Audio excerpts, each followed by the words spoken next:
Good afternoon, everyone. Good afternoon, everyone. My name is Mayur, and we are back again to discuss the important newspaper articles of the day. Today, we would be discussing these 5 articles. I'll first give you the overview of the articles, and then we'll discuss those articles only from the perspective of the examination. There is no extra content, there is no unnecessary details, only select 4 or 5 statements which are critical for understanding of the subject, as well as pointers which you will be able to utilize for your answer writing in your mains examination. So, the first article is India and New Zealand have concluded their trade talks regarding free trade agreement. So, we'll discuss why was it important to have that kind of a free trade agreement, what are the benefits of it, and through that we'll discuss 2 important things: positive list and negative list. Then we'll switch to the next article, that is of Aravali.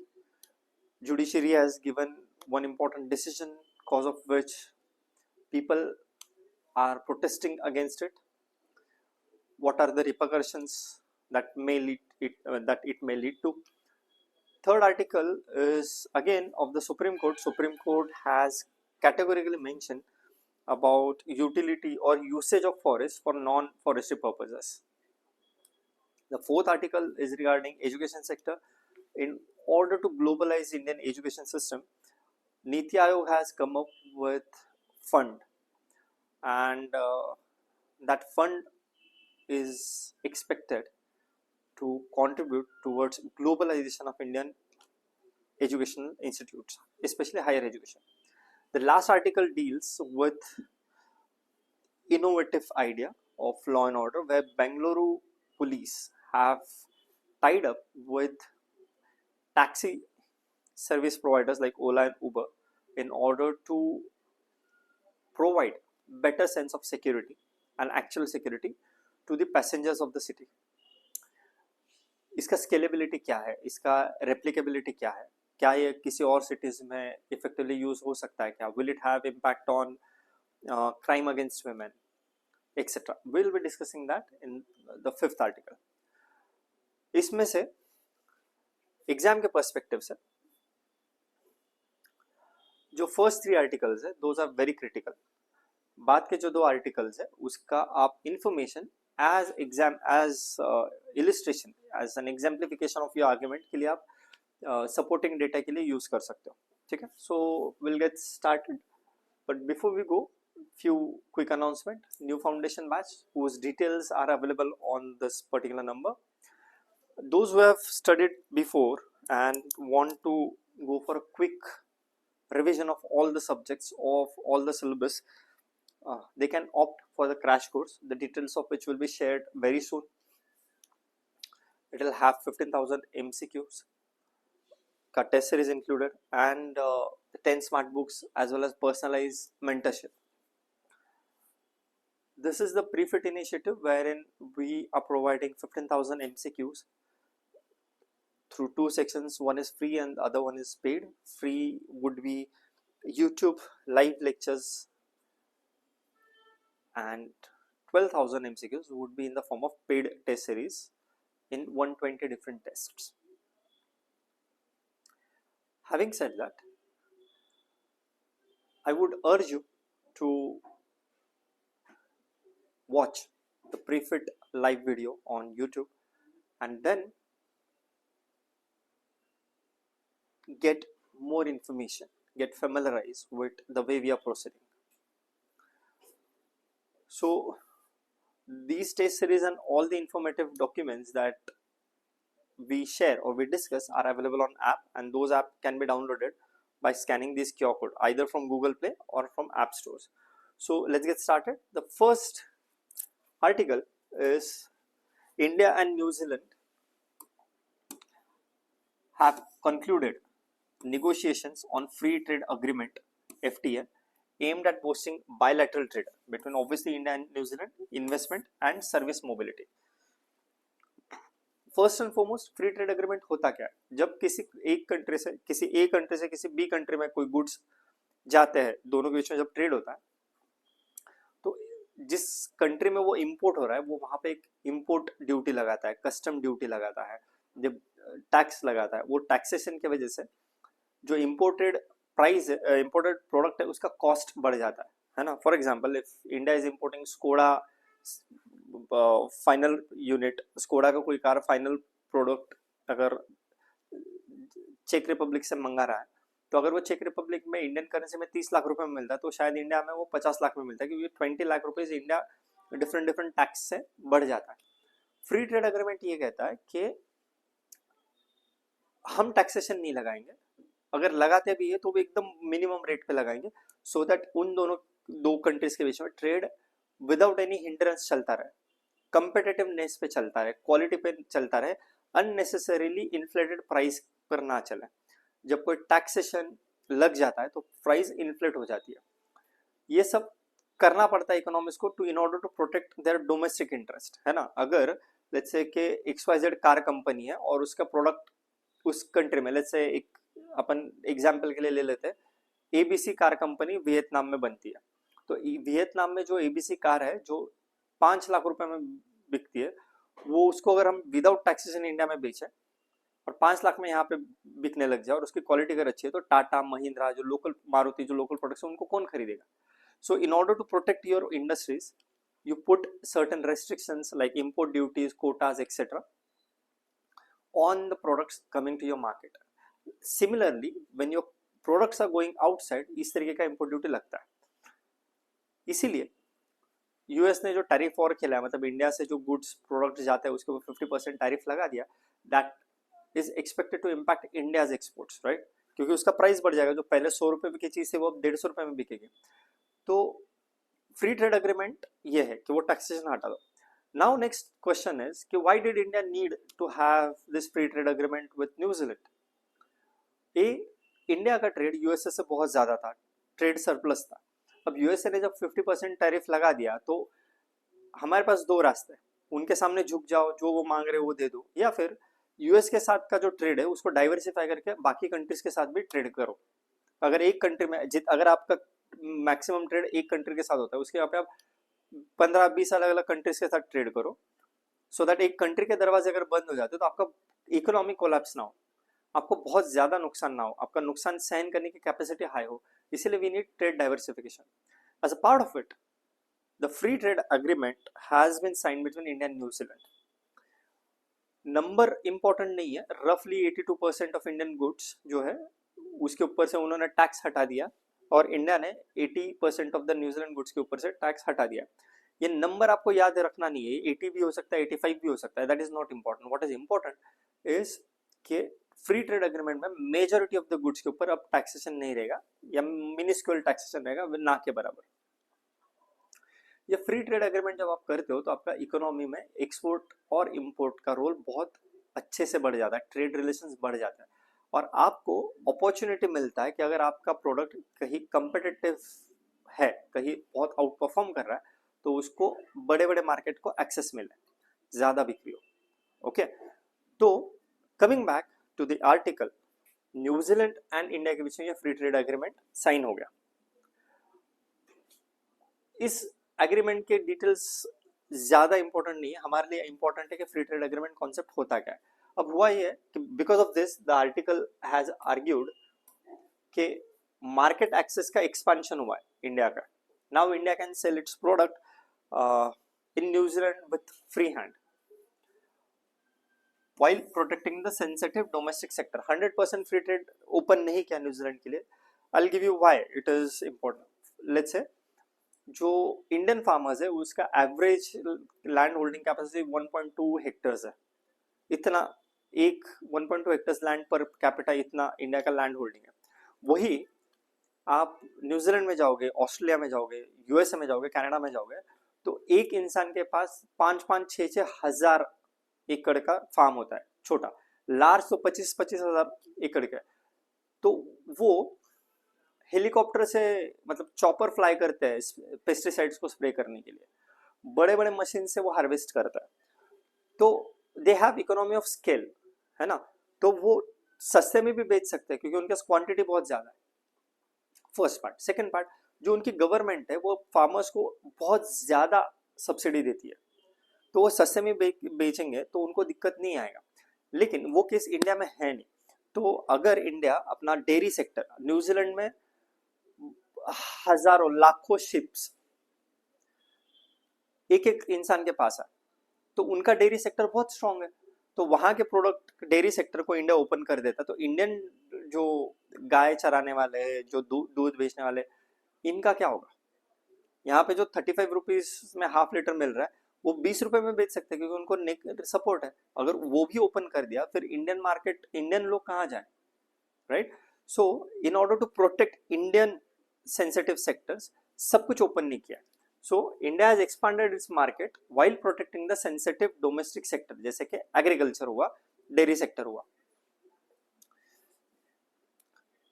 They have tried to balance trade liberalization, opening of this market and free trade agreement is trade liberalization with farmer and MSME interest.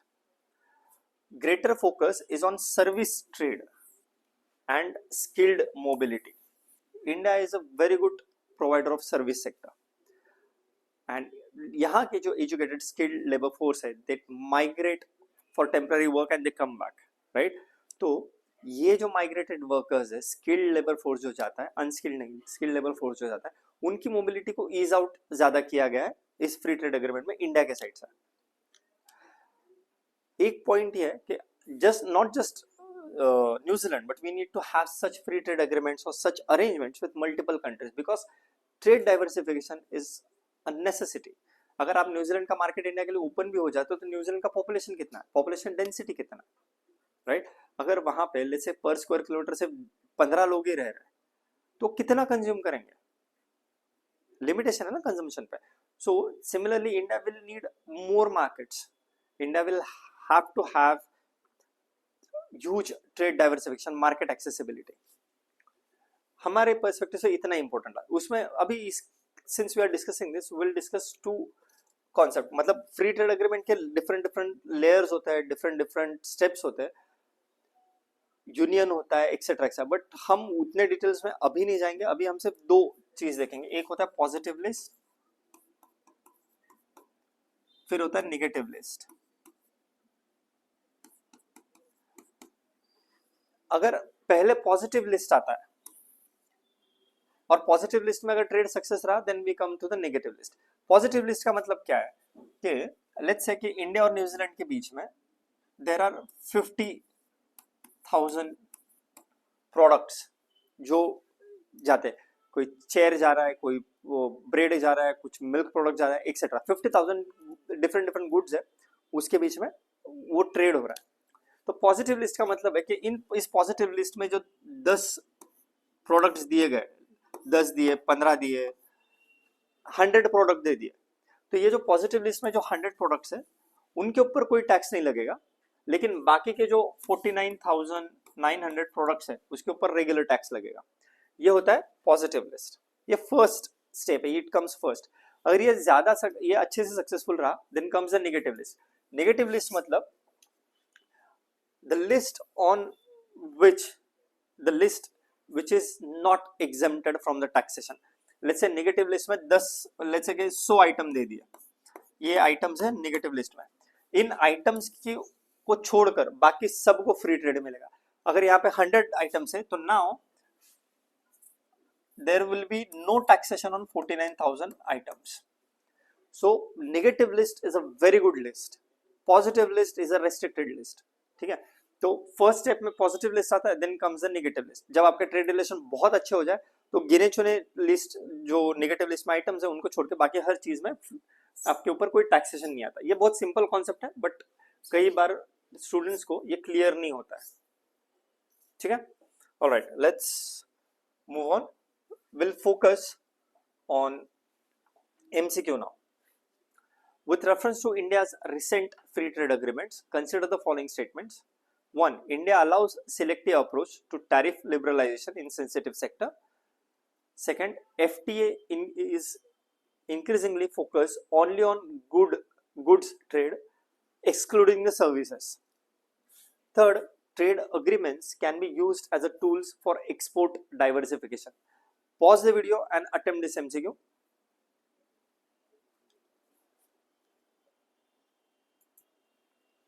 Right, correct answer would be A, 1 and 3. Why? Second statement is wrong because FTA is increasingly focusing only on goods. No, India और New Zealand के बीच में अभी हमने देखा कि service sector is playing भी important role. Service sector का भी रोल है इसमें. Alright, you can read the details on the PDF which you can access through application. This is the second article. Second article is regarding Rajasthan's Save Aravali protest. Brief overview ले लेते हैं. अरवली का पहले तो ये समझ लेते हैं अरवली है क्या. अरवली माउंटेन रेंज है जो दिल्ली से शुरू होकर गुजरात तक जाती है.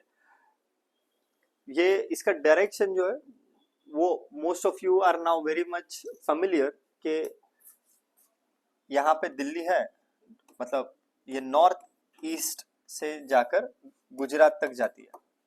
It passes through 4 states, Delhi,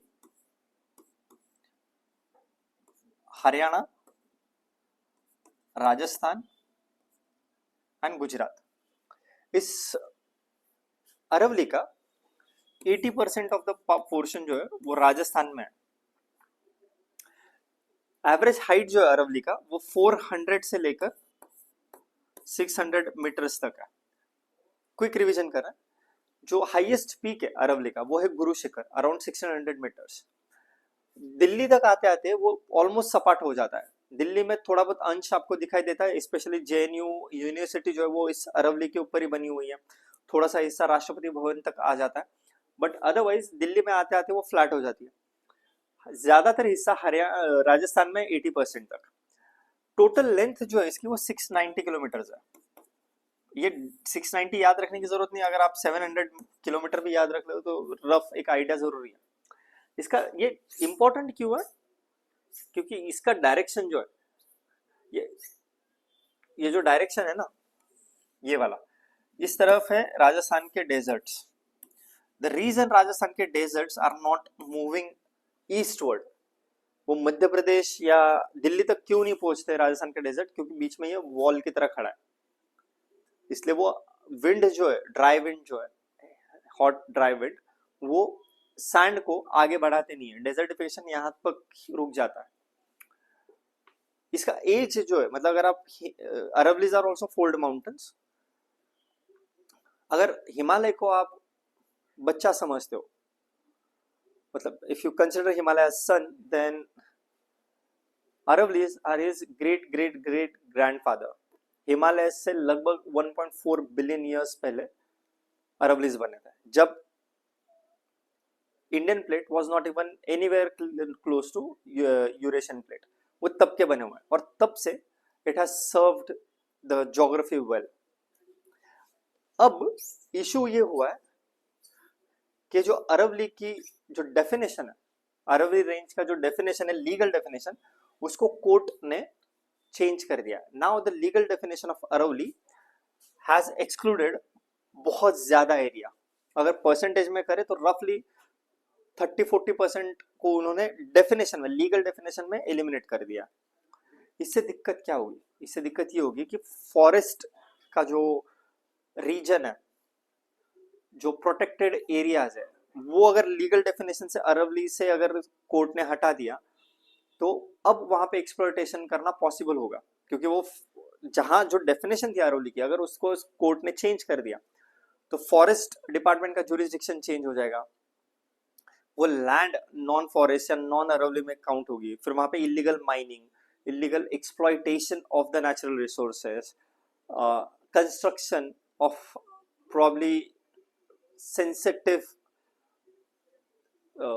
things which will impact the ecological sanctity of Aravallis, ये सब हो सकता है.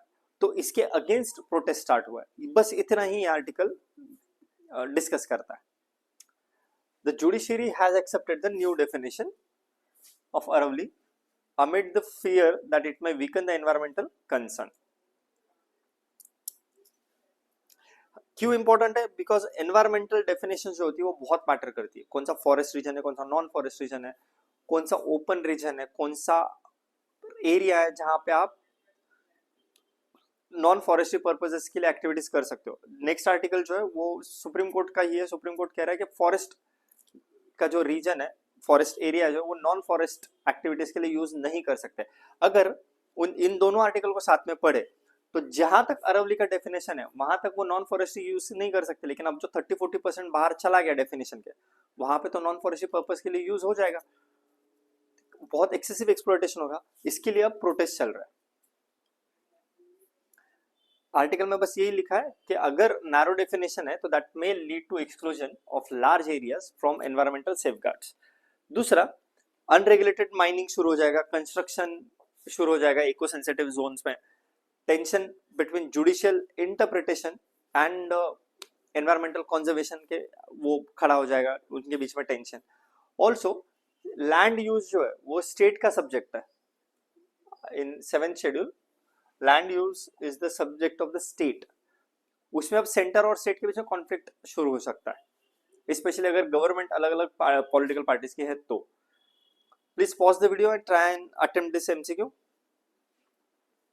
With reference to the Aravalli Range, consider the following statements. It plays a critical role in preventing desertification in northwest India. Second, weak legal protection can accelerate mining related environmental degradation. Third, it is one of the youngest fold mountain systems in India. क्या होगा इसका answer बताइएगा.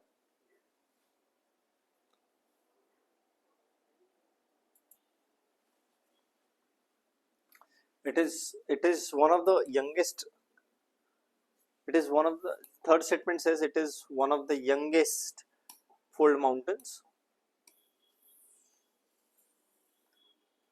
Answer is third statement is wrong. Third is gone. Third is gone.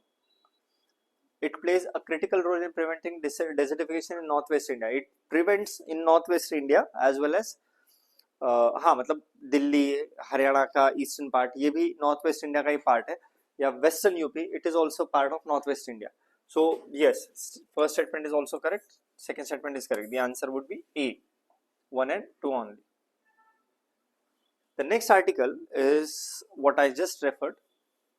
Supreme Court has categorically mentioned that forest area cannot be utilized for non-forestry purposes including agriculture. Okay, इसमें concerns क्या है? First, अगर reinforcement of forest conservation है over land use pressures, there is with growing population, with growing urbanization, with growing demand for the resource utilization, there is a pressure of utilizing more and more land. उस land utilisation के pressure को side में रखकर priority किसको देनी जरूरी है? Forest conservation को. और ये यही किया है सुप्रीम कोर्ट ने. सुप्रीम कोर्ट ने ये कहा है कि आप नॉन फॉरेस्ट्री पर्पसेस को नहीं यूज कर सकते without the permission of the central government. अगर सेंट्रल गवर्नमेंट ने परमिशन दी थी तो you will be able to utilize it. Second, it has curtailed the state level discretion in diverting forest land. State government पहले decide कर सकता था कि ये फॉरेस्ट नॉन फॉरेस्टेड है, लेकिन ये सुप्रीम कोर्ट के interpretation, it has curtailed the rights और ऑथोरिटी और discretionary domain of state government, because अब सेंट्रल गवर्नमेंट की परमिशन लगेगी. Third, it is this tries to balance livelihood needs with ecological sustainability. तो नॉन फॉरेस्ट्री पर्पसेस के लिए use नहीं कर सकते, लेकिन फॉरेस्ट्री पर्पसेस के लिए यूज कर सकते हो. मतलब आप प्लांटेशन कर सकते हो, या नॉन टिम्बर फॉरेस्ट प्रोडक्ट जो है वो आप एक्सट्रैक्ट कर सकते हो. ट्राइबल पॉपुलेशन उन रिसोर्सेज को यूज कर सकता है. so long as these are forest dependent resources, that's fine. You cannot transfer it to the non forestry purposes. This has led to prevention of dilution of environmental safeguards. Pause the video and try and attempt this MCQ. With reference to the Forest Conservation Act, consider the following statements. prior approval of the central government is required for diversification of the forest land. Agriculture is treated as a non-forestry activity under the Act.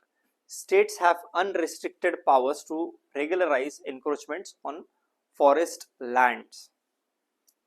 What will be the answer? You can pause the video and try and answer this.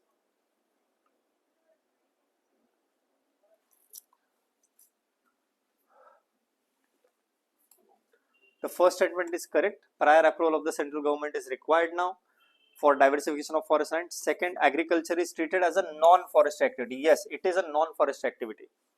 Third, states have unrestricted powers. No. They are subject to central laws. Subject to central laws and judicial intervention. उनके ऊपर कोई unrestricted, India में unrestricted power किसी के पास भी नहीं है, checks and balances है, तो अनरिस्ट्रिक्टेड पावर जैसा एक्सट्रीम स्टेटमेंट आ जाए तो इमीडिएटली उसको आप मार्क कर दीजिएगा as a wrong statement. Next article is regarding the fund that NITI Aayog has raised. Purpose है स्कॉलरशिप्स देना in order to globalize the higher education. ये जो पर्पस इसका बहुत सिंपल था. जो इंडियन एजुकेशन सिस्टम में इंडिया के जो इंस्टीट्यूट है, they are not very much famous from the perspective of the research in world. तो ये आर्टिकल और उसके बाद वाला आर्टिकल सिर्फ एग्जाम्पल के लिए हम पढ़ेंगे, which you will be using to justify और to illustrate your answers, argument जो आप मेंस में देते हो उसकी. Purpose is to internationalize India's education system. अब जो issues Indian education system face करी वो कि इंडिया से स्टूडेंट बाहर पढ़ने के लिए बहुत ज्यादा जाते हैं, बाहर से इंडिया में पढ़ने के लिए बहुत कम आते हैं. Inbound number of student is very less but outbound students are way higher. Second, जो इंडिया में रिसर्च होता है, रिसर्च इंडिया में होता है लेकिन इसकी विजिबिलिटी ग्लोबल लेवल पर बहुत लो है. That is why student don't find it attractive enough to come to India because funding कम है, विजिबिलिटी कम है. ये फंड जो नीति आयोग ने रेज किया $10 बिलियन का, it is expected to contribute in this particular area. Research के लिए consistent stable funding is absolute necessity. वो इस फंड के वजह से मिलता रहेगा. ऑल्सो जो रिजिडिटी है हमारे यहाँ पर, रेगुलेटरी रिजिडिटी है, मतलब कंट्रोल मैकेनिज्म जो है, रेगुलेटरी बॉडीज जो है वो इतना ज्यादा रिजिड है कि उसकी वजह से foreign faculties and campuses they feel constraint to come to India और ऑपरेट इन इंडिया. तो ये फंड से शायद उनको रिलीफ मिल सकता है, ऐसा आर्टिकल आर्ग्यू करता है. ये एमसीक्यू आप सॉल्व करिए. नीति आयोग प्रपोजेस $10 बिलियन का with the reference to the internationalisation of higher education in India. Consider the following statements. First, it aims to improve global research collaboration and academic mobility. ये statement is correct. It focuses only on sending Indian students abroad for education. Statement is wrong. Research funding plays a critical role in attracting global talent. The correct answer would be 1 and 3 only. क्योंकि ये सिर्फ Indian students को बाहर भेजने पर focus नहीं करता, it also focuses on attracting foreign students to India.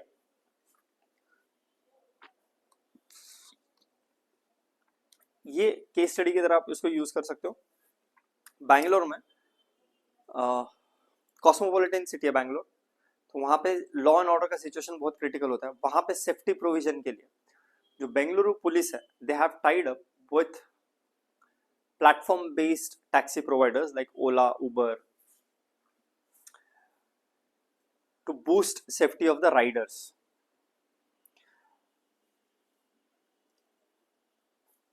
They have tried strengthening the last mile urban safety through technology. उनकी टेक्नोलॉजी को यूज करके उनका डेटा लेकर सेफ्टी प्रोवाइड किया जाएगा. They will be able to provide faster emergency response because real time location and trip data जो है वो बेंगलुरु पुलिस को अवेलेबल रहेगा. जो क्लियर डेटा शेयरिंग प्रोटोकॉल्स है, they will protect the privacy of the riders as well. But इस सब में we need some sort of standardisation and scalability across all the cities. ठीक है, ये एमसीक्यू है. I would request all of you to solve it. I will not answer this one particular question because I expect you to answer this question. Simple question hai. Thank you so much. These are the smart books in SMS medium now available. For details you can contact on the number given below. Thank you. See you around 5:30 PM. आज geography का prefect का lecture होगा. In next 15 minutes we'll start that. See you live.